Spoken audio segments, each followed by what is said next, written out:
요한복음 11장 28절부터 43절입니다.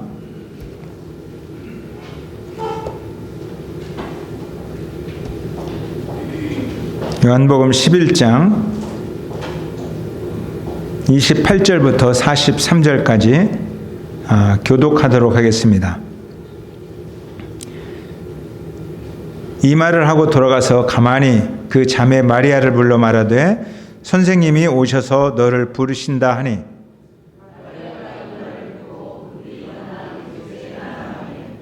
예수는 아직 마을로 들어오지 아니하시고 마르다가 맞이했던 곳에 그대로 계시더라.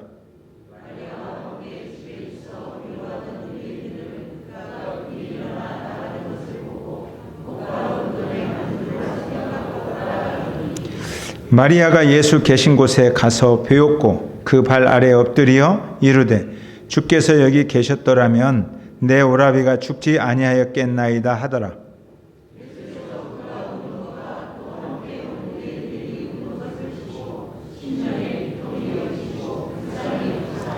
이르시되 그를 어디 두었느냐 이르되 주여 와서 보옵소서 하니 이에 유대인들이 말하되 보라 그를 얼마나 사랑하시는가 하며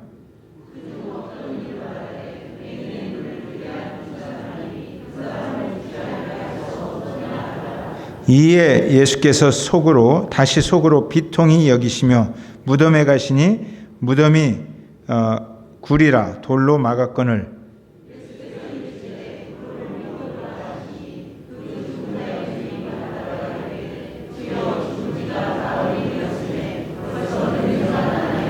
예수께서 이르시되 내 말이 내가 믿으면 하나님의 영광을 보리라 하지 아니하였느냐 하시니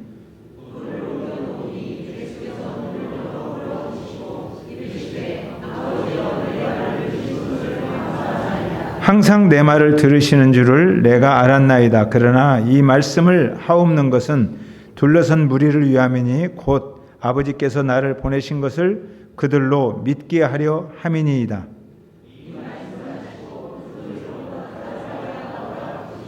44절까지 읽읍시다. 다 같이. 죽은 자가 수족을 배로 동인 채로 나오는데 그 얼굴은 수건에 쌓였더라. 예수께서 이르시되 풀어놓아 다니게 하라 하시니라. 아멘. 제가 이제 교회 담임 목사로서 어떤 일들을 잘 판단하고 결정하고 그리고 그 결정에 대해서 책임을 지는 그러한 무게를 이번에 많이 느꼈습니다. 어떻게 결정을 해야 될까? 어떤 것이 믿음과 또한 이러한 사회적인 책임에 대해서 조화를 이루는 결정일까? 많은 생각을 했어요.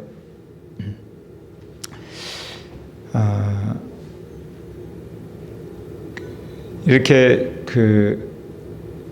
제가 그걸 생각을 하면서 느낀 점이 계속 그것을 보면 볼수록 생각하면 생각할수록 거기에 빨려 들어가고 있다 이런 생각을 했어요. 그래서 여러분들에게 부탁합니다. 여러분들의 정확한 뉴스가 아닌 이란 바이러스에 대한 이야기들이 많이 있거든요. 그것을 여러분들의 단톡방에 자꾸 올리고 막 그러지 마세요. 그러면 분위기가 전체 그리 빨려 들어가는 거예요. 오히려 하나님의 말씀 안에서 태어나고 넉넉하고 그런 메시지들을 여러분 단톡방에 올리시기 바랍니다. 그래서 이미 여러분들이 바이러스에 대해서 막 이야기하고 올리지 않아도 다 알아요. 다 아니까 우리 단톡방을 그런 걸로 도배하고 그러지 않았으면 좋겠다라는 생각이 듭니다. 그렇게 크게 요동하지 않을 문제인 것도 같은데 너무나 이 과도한 이 두려움이 사회를 지배하고 있고 한국 사회가 너무 침체되고 있고 이게 국가적인 위기같이 보이고 그런 생각이 들어서 제가 어떻게 판단하는 것이 가장 좋을까 생각하면서 일단 어르신들이 전화하면서 너무 불안해하시기 때문에 그냥 어르신들한테 그냥 집에서 쉴 수 있으면 쉬시고 편하게 하십시오. 그리고 또 구청에서 이제 공문이 왔기 때문에 모임을 할 때 마스크를 쓰고 손을 잘 씻었으면 좋겠습니다. 그래서 구청의 공문에 우리가 맞춰서 행정기관과 함께 했으면 좋겠다. 그런 생각이 들어서 그런 메시지들을, 그런 소식들을 여러분들에게 보내고 결정했습니다. 그리고 기도할 때 이런 결정과 판단, 책임의 무게가 많이 무겁다고 생각하고 기분이 좀 꿀꿀해서 내가 좀 기분이 꿀꿀하다 그러고 있을 때 우리 지체로부터 이런 메시지가 왔어요. 하나님은 그분이 원하시는 모습으로 우리를 회복시키는데 방해가 되는 모든 장애물을 허무신다. 그 메시지를 이렇게 보면서 이런 고민과 이런 짊어진 짐의 무게, 이런 무게를 함께 나누어지려고 하는 지체들이 있구나. 혼자 가는 게 아니고 교회구나, 지체구나. 그래서 한결 마음이 가벼워졌어요. 이런 고민을 같이 하고 있는 지체들. 어떻게 할까? 교회 갈까 말까? 그런 생각만 하고 있는 게 아니라 우리들의 문제를, 우리들의 교회에 당면한 이런 문제들을 어떻게 풀어나갈 것인가, 이런 고민들을 함께하는 지체가 있어서 참 고마웠어요. 예배를 방해받지 않도록 제가 간절히 기도했어요. 하나님께 드린 예배가 방해받지 않기를 위해서 기도하고, 그러면서 오히려 이렇게 힘들고 어려울 때 보니까, 그 역사를 보니까 하나님이 항상 찾아오는 시기더라고요. 야곱이 도망가다가 베델에서 지쳐서 쓰러졌을 때 하나님이 먼저 찾아오고, 야곱이 화해하기 위해서 돌아올 때 두려워서 고민할 때 하나님이 찾아와서 시비 걸면서 씨름하자고, 그래서 하나님이 먼저 찾아오시고, 지금 우리가 하나님이 찾아오는 시기구나. 그래서 한국교회가 오히려 살아날 기회다, 이때가.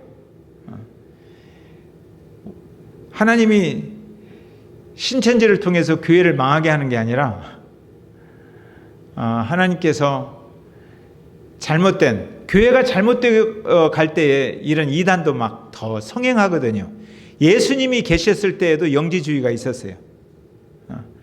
그렇게 성행하는데 오히려 교회를 새롭게 하시고, 교회를 새롭게 할 때 이단도 정리하실 것이다 라는 생각이 들어서 우리가 더 기도해야겠구나. 그리고 이 말씀을 더 깊이 묵상하면서 이 말씀 속에서 지혜를 얻어야겠구나, 그런 생각을 했습니다. 오늘 여러분들에게 오늘 이 말씀이 힘이 되었으면 좋겠어요. 자, 우리 32절 한번 읽어볼까요? 시작.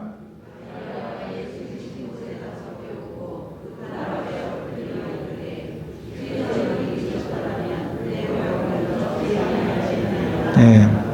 주께서 여기 계셨더라면 내 오라비가 죽지 아니하였겠나이다. 주님이 여기 계시지 않고 멀리서 말씀했더라면 오라비는 죽었겠지요. 이렇게 생각하는 거죠. 그러니까 주님이 눈앞에 있어서 내 눈으로 확인해서 기도해 줬으면 살아날 것이고, 주님이 멀리 계셔서 기도하면 별로 영향이 없을 거라는 생각을 가지고 있는 거예요. 이런 마음들이 예수님의 마음을 답답하게 하는 마음이죠. 그렇지만 예수님께서 이 사람을 사랑하시고 도와주시려고 마음을 먹습니다. 그 마리아를 보면 마리아도 얼마나 힘들었겠어요. 답답했지요. 근데 답답하고 힘들 때 예수님 오시니까 예수님께 달려가서 예수님 얼굴을 보는 순간에 서러움이 북받치는 거예요. 그래서 울었습니다. 여러분들도 그렇죠. 막 가슴이 답답할 때 누군가 내가 사랑하는 사람을 만나게 되면 그 얼굴만 쳐다봐도 막 눈물이 핑 돌고 울기 시작합니다. 그런데 이런 울음은 참 좋은 울음입니다. 사랑하는 사람을 만나서 힘든 마음을 내놓고 통곡할 수 있다면 그 울음이 상처를 치유하는 울음이 돼요. 그런데 혼자 숨어서 울면 그 울음이 우울증으로 발전하게 됩니다. 그러니까 여러분들이 힘들면 사랑하는 사람 찾아가서 거기서 울어요. 찾아갈 사람이 없다. 그러면 저를 찾아오세요. 제 앞에서 얼마든지 우세요. 그러면 제가 다른 것은 못 해줘도 함께 울어줄 수는 있어요. 함께 울면 우리 주님께서 그 마음을 치유하시기 시작합니다. 자, 마리아가 막 울고 있으니까 예수님께서 33절에 그렇게 말하십니다. 자, 시작.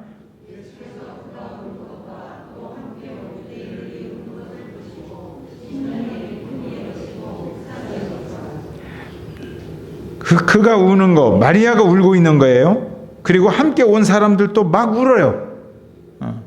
막 울어요. 그러니까 심령의 비통히 여기시고 불쌍히 여겼다. 뒤에 보면 예수님도 울었다. 이런 이야기도 나와요. 그런데 여기서 비통히 여겼다 이 말은 너무 속상하다는 거예요. 예수님의 마음도 속상할 때가 있어요. 내가 너무너무 속상하다. 왜? 내가 그토록 부활이라고 그토록 생명이라고 지금까지 그렇게 이야기했는데 내가 가장 사랑하는 마리아도 예수님 여기 계셨으면 안 죽었을 텐데 안 계셨어서 죽었다. 이런 어떤 마음을 가지고 있는 거예요. 그렇지만 예수님도 같이 울었다는 거예요. 울었어요. 저는 이렇게 눈물이 많아요. 갈수록 나이가 들면 눈물이 많아진다고 그래요. 그래서 여러분들이 막 아파서 울면 당연히 울 거예요. 왜냐하면 연속극 보면서도 울 때가 있어요. 나하고 직접 관계가 없는데 사랑의 불시착인가 뭔가 그거 하면서 막 헤어질 때 너무 막 아파갖고 막 우는 거예요. 그러면 나도 막 울어요.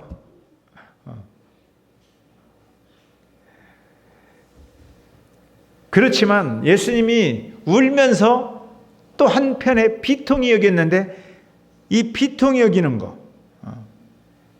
믿음이 없어도 너무 없기 때문에 예수님이 속상해하는 겁니다. 저는 목사로서 그렇게 느낄 때가 있어요. 어쩔 때는 지체들의 믿음 없는 모습이 너무 믿음이 정말 좋다고 생각했는데 어떤 큰 일을 딱 만나면 너무 믿음이 없는 소리를 하는 거예요. 믿음이 과연 있었나 저 사람이. 그럴 때 속이 답답해요. 참 답답하다. 정말 변하지 않는다. 10년을 20년을 교회를 다녀도 어쩜 저렇게 한결같이 똑같을까.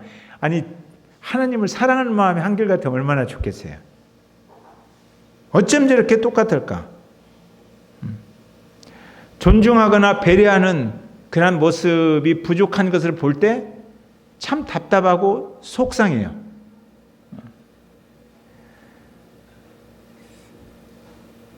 제가 여기 와서 15년을 설교한 것 같아요. 교회에 대해서. 근데 지금도 교회가 뭔지를 모르는 사람도 있어요. 이야기하다 보면 다 아는 것 같은데 하다 보면 전혀 엉뚱한 이야기를 하는 거예요. 그러면 참 속상하다. 전혀 다른 세계에 있는 것 같다. 근데 예수님이 그런 기분을 느끼는 거예요. 내가 그토록 가르쳤는데 여기 있는 사람들과 예수님의 생각이 너무 달라요. 다른 세계에 있는 것 같아. 그래서 비통히 여기셨다. 그렇게 말합니다. 34절 한번 보세요. 자, 시작.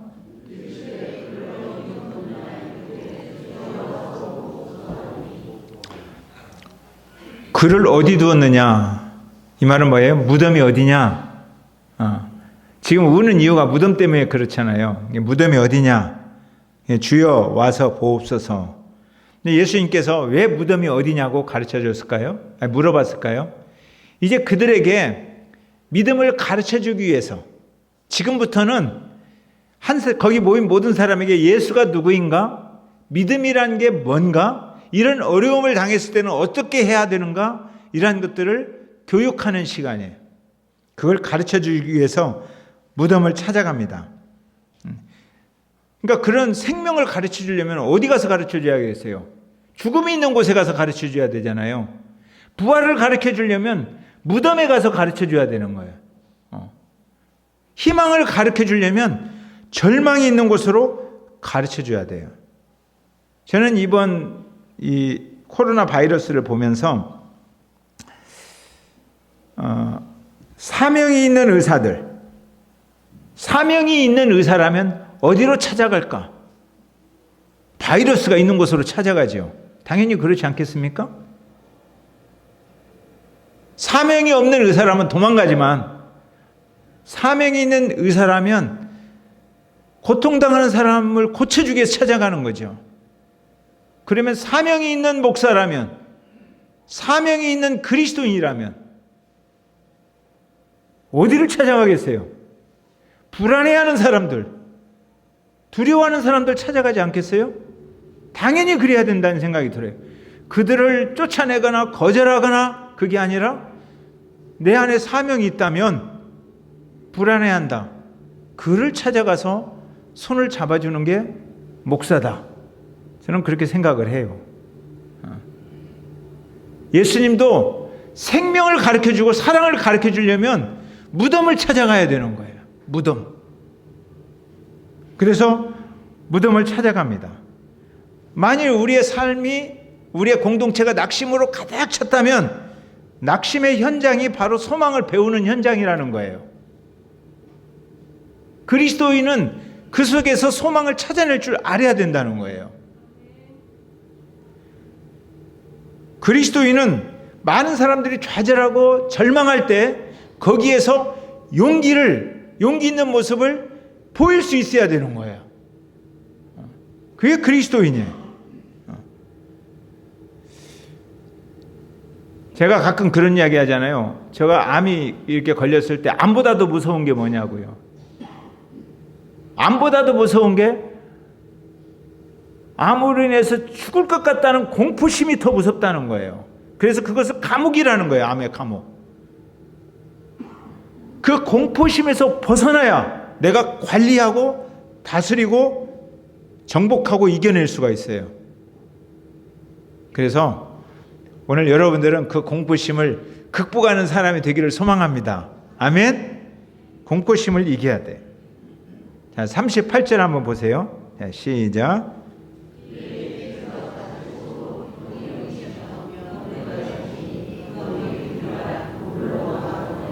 예수님이 다시 비통히 여기셨다. 다시.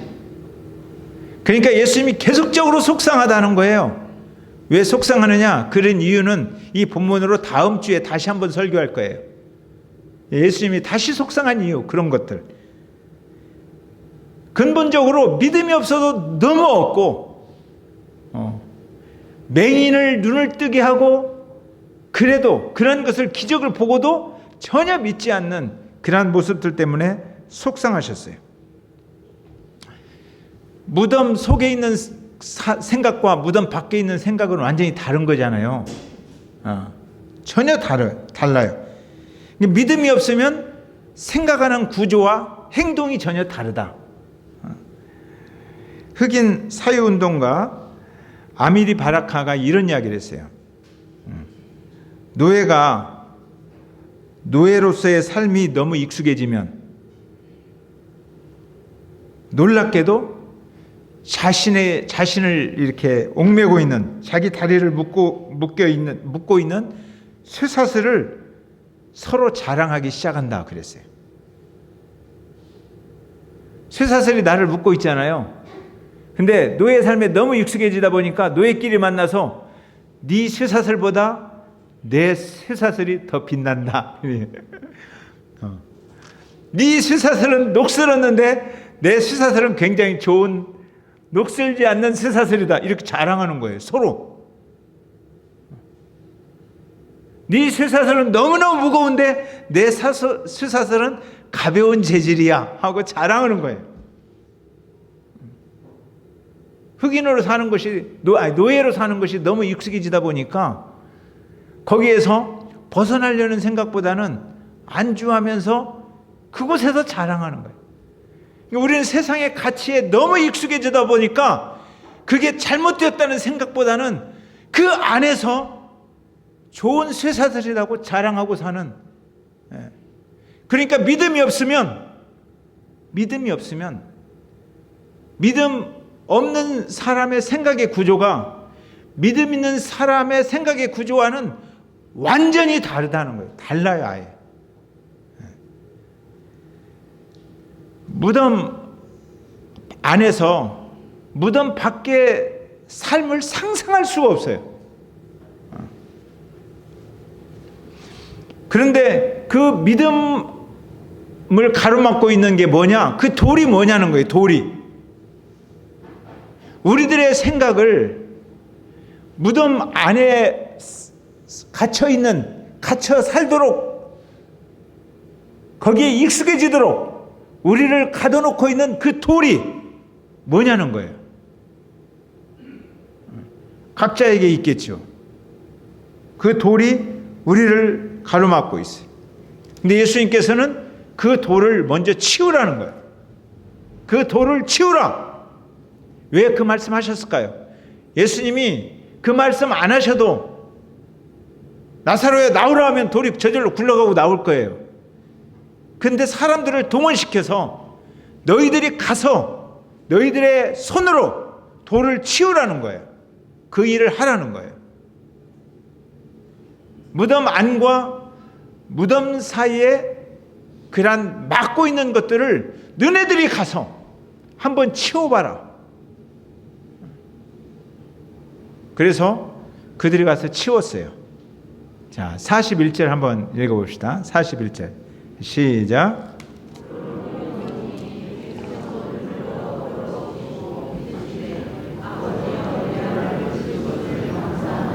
돌로 치우면 나사로야 나와라 이럴 줄 알았는데 그렇게 안 하고 주님이 기도하시는 거예요. 눈을 들어 우러러보시고 아버지여 내 말을 들으신 것을 감사하나이다. 아직 말도 안 했는데 다 들으실 줄 알아요. 그래서 들으신 것을 감사하나이다. 42절 자, 시작.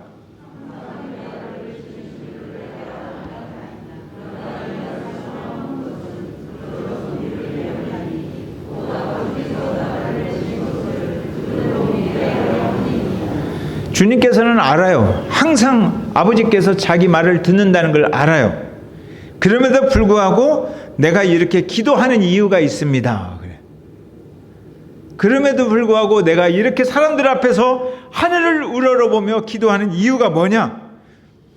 나를 둘러싸고 있는, 나를 속상하게 하는, 나를 비통하게 하는 이 사람들 때문에 내가 지금 이렇게 한다는 거예요. 이 사람들에게 이걸 보여줘야 돼요. 보여주기 위해서.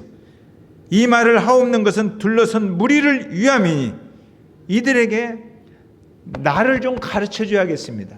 나를 믿는 방법, 하나님이 나를 보내신 것을 믿게 해야 되겠습니다. 그리고 이 어려운 일을 만났을 때 이 사람들도 기도해야 되는 거구나. 기도해야 되는 거구나. 이걸 지금 가르쳐 줘야 되겠습니다. 그래서 기도하시는 거예요. 아버지, 우리 기도를 들으신 것을 감사합니다. 지금 힘들고 어렵지만 아버지가 주인이십니다. 우리 주님이 주인입니다. 생명의 왕입니다. 이 둘러선 무리가 오늘 왕의 증거를, 왕의 영광을 보게 하여 주시옵소서. 봐야 된다는 거예요. 그래서 돌을 치우고 기도하셨습니다. 자, 이 말씀을 하시고 나서 43절. 자, 시작. 네, 이 말씀을 하시고 나사로야 나와라. 그랬더니 나사로가 나오는 거예요. 한번 생각해 보세요. 얼마나 놀랍고 감격스럽고 그러겠어요. 저는 이 사건을 볼 때마다 너무너무 감격스러워요. 시체야 나와라 이렇게 하지 않고 나사로야, 나사로를 불러낸 거예요. 나사로야 나와라. 나사로가 뭐라고 그랬어요? 지지난주에 그랬구나.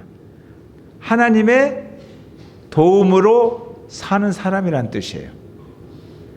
무덤 안에서 하나님의 도움으로 못 사는 거예요. 너는 하나님의 도움으로 사는 사람이니까 하나님의 도움이 있는 무덤 밖으로 나오라. 이렇게 말하는 거예요. 힘들고 어려울 때 어디로 가야 돼요? 하나님의 도움 있는 곳으로 가야 되잖아요. 하나님 도와주십시오 라고 기도해야 되잖아요. 하나님의 도움 있는 곳으로 나오라. 죽은 사람을 부른 게 아니라 잠자고 있는 사람, 하나님의 도움을 구하고 있지 않는 사람을 부르시는 거예요. 하나님의 도움으로 나오라. 제가 이 내용에 대해서 다음 주에 더 설교할 게 너무나 많아서 오늘 다 설교할 수가 없어요. 그런데 재미난 이야기를 하나 해드리고 그러려고요. 저는 가끔 정말 신나는 꿈을 꿀 때가 있어요. 이 연속곡보다 더 재미있는 꿈을 꾸는 거예요. 그리고 와, 너무 신난다. 제가 너무 신나는 꿈을 꾸었어요. 그래서 이 꿈을 어른들한테 들려주려고 했는데 오늘 어른들 나오지 말라고 안 나오시는 거예요. 어른들이 들어야 할 신나는 이야기. 왜냐하면 제가 꿈속에서 우리 권사님들과 사랑 목장을 데리고 수양회를 갔어요. 수양회를 가서 열심히 하나님 말씀을 가르쳤는데 그 정명숙 권사님 동네인 것 같아요. 나는 가본 적이 없지만 꿈속에서는 양평 정명숙 권사님 동네로 수양회를 갔어요. 그랬더니 정명숙 권사님이 감자를 이렇게 한 자루씩, 그게 참석한 우리 지체들 모두에게 한 자루씩 주는 거예요. 가지고 가서 먹으라고. 그런데 받는 지체들이 가져가서 먹으려고 받는 게 아니에요. 이걸 받아가지고 어떻게 요리해서 우리 교인들과 지체들과 나눠 먹을까? 이걸 어떻게 요리해서 우리 목사님을 주어서 목사님의 건강을 회복시킬까? 전부 다 그 생각으로 받는 거예요. 그러니까 제가 얼마나 꿈속에서 감사한지 한 사람 한 사람의 섬기려는 마음이 막 넘쳐나는 거예요. 그래서 우리 지체들 한 사람 한 사람을 향해서 손을 들고 제가 노래를 불렀어요. 기도하면서. 하나님의 은혜로 있을 데 없는 자, 막 울면서 너무 고마워서 노래를 불렀어요. 그리고 막 뒤에서는 막 사랑합니다, 사랑합니다 노래를 그렇게 불렀어요. 그렇게 수양회를 한 거예요. 수양회 마치고 이제 돌아갑시다 그랬더니 우리 사랑 목장과 권사님들이 아니 목사님이 지금 몸이 약하니까 목사님을 위해서 기도하는 시간을 가져야 된다고 수양회가 이어지는 거예요. 그러더니 막 저를 붙잡고 엎드려 놓고 제 위로 전부 다 막 올라오는 거예요. 제가 이렇게 좁지만 꿈속에서는 우리 사랑 목장과 권사님들이 전체가 막 제 위로 올라와서 막 이제 저 등을 두드리면서 노래를 부르는 거예요. 근데 부흥회가 이제 일어났어요. 막 제 등을 두드리면서 은혜가 풍성한 하나님은, 꿈속에서요 얼마나 막 부흥회를 했는지 모르겠어요. 막 제 등을 두드리면서 전체가 막 노래를 부를 때 놀랍게 막 제가 불을 받았어요. 막 꿈속에서 성령의 은혜가 막 제 가슴 속에 물밀듯 밀려와서 쭉 하면서 기도하다가 그 기도 가운데 일어나는데 우리 그 사랑목장과 권사님들이 다 제 위에 올라타고 있는데 새털처럼 가벼운 거예요. 전체가 너무너무 가벼운 거예요. 깃털처럼 다 전체가 우리 교회가 가벼운 거예요. 그래서 제가 벌떡 일어나서 막 끌어안고 주님을 노래했어요. 근데 그 옆에 한 사람이 너무 심한 이렇게 불덩이 같이 이제 뜨겁게 아파서 누워 있는 거예요. 제가 너무 안쓰러워서 그 사람을 안고 기도하는 거예요. 기도하는데 제가 손을 댈 때마다 더운 사람 이렇게 차가운 냉수 있잖아요. 수건으로 머리를 갖다 대잖아요. 그렇게 대는 곳마다 시원해지는 거예요. 이제 이런 식으로 계속 이야기하면 제가 이단 교주가 됩니다. 이제 이만희가 되는 거예요, 저도. 근데 꿈이에요. 꿈이에요. 이제 그냥 진짜가 아니고 꿈이에요. 근데 그렇게 해서 너무 주님의 은혜가 밀려와서 주님 감사합니다 하다가 딱 일어났어요. 네, 꿈에서 깼어요. 그랬더니 새벽 1시 30분이더라고요. 근데 꿈을 너무 드라마틱하게 신나게 꿔가지고 그 다음에 자려고 하니까 잠이 안 오는 거예요. 아무리 노력해도 막 1시간을 자려고 노력했는데 막 계속 그 꿈의 그 흥분 속에 있어가지고 잠을 잘 수가 없어요. 그래서 결국은 내가 이렇게 고민하는 일어나서 하나님 말씀을 묵상하고 기도하고 설교 준비해야겠다. 그래서 일어나서 저희 집사람은 자고 있는데 제가 오늘 말씀을 묵상했어요. 묵상을 하는 중에 주님의 비통한 말씀이 묵상이 되는 거예요. 믿음이 없는 그것 때문에 주님이 비통히 여기신다. 이 말씀을 묵상하다가 제 모습이 보이는 거예요. 주님이 저에게 이야기하는 거예요. 죽어있는 믿음을 그 무덤 속에서 나오게 하라. 그런 말씀이 막 떠오르는 거예요. 죽어있는 믿음, 아픔으로 갇혀있는 무덤을 향해서 너는 외쳐라. 아픔으로부터 나와라. 제가 그 새벽 한 2시 넘어가지고 혼자 설교 준비하다가 막 그런 이야기를 하게 된 거예요. 아픔으로부터 갇혀있는 그 무덤, 나의 의식이 가로막고 있는 이 세상의 지식이 가로막고 있는 그 돌을 치우고 나와라. 이렇게 설교를 준비하면서 기도하는데 이제 기도하는데요.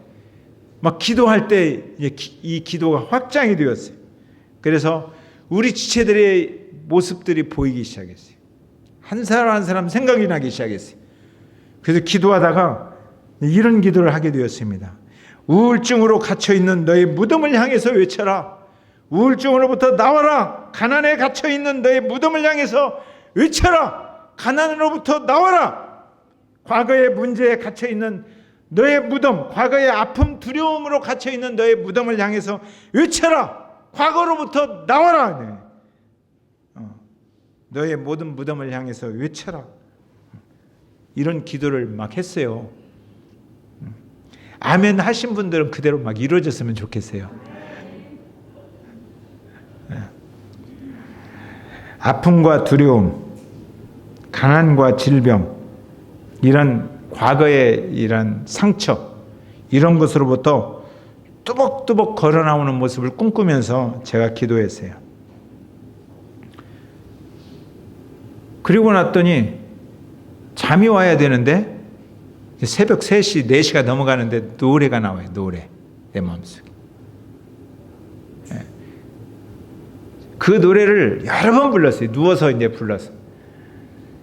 은혜 없이는 살아갈 수가 없네.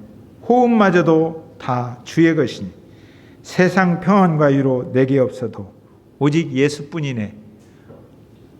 막 그런 노래가 나오는 거예요. 은혜 아니면 살아갈 수가 없네. 호흡마저도 다 주의 것이니 세상 평안과 위로 내겐 없어도 예수 오직 예수뿐이네요. 막 혼자 부르고 또 부르고 그 신계획 다 볼 수도 없고 작은 고난에 지쳐도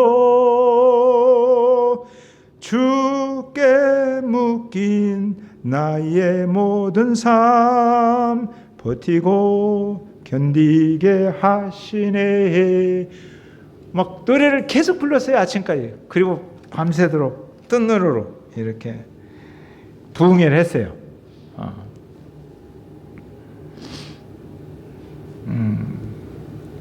저는 이런 모든 은혜가 여러분에게 임했으면 좋겠습니다.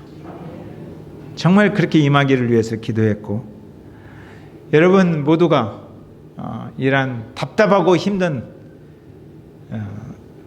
감옥에서, 이런 무덤에서, 그 무덤 밖으로 나올 수 없는 무덤 안에서만 생각할 수 있는, 그렇게 하도록 만드는 그 돌을 치워버리고 밖으로 탁 튀어나와서 은혜로 사는 세상, 그 세상 속에 여러분들이 푹 잠겼으면 좋겠습니다. 아멘. 노래합시다.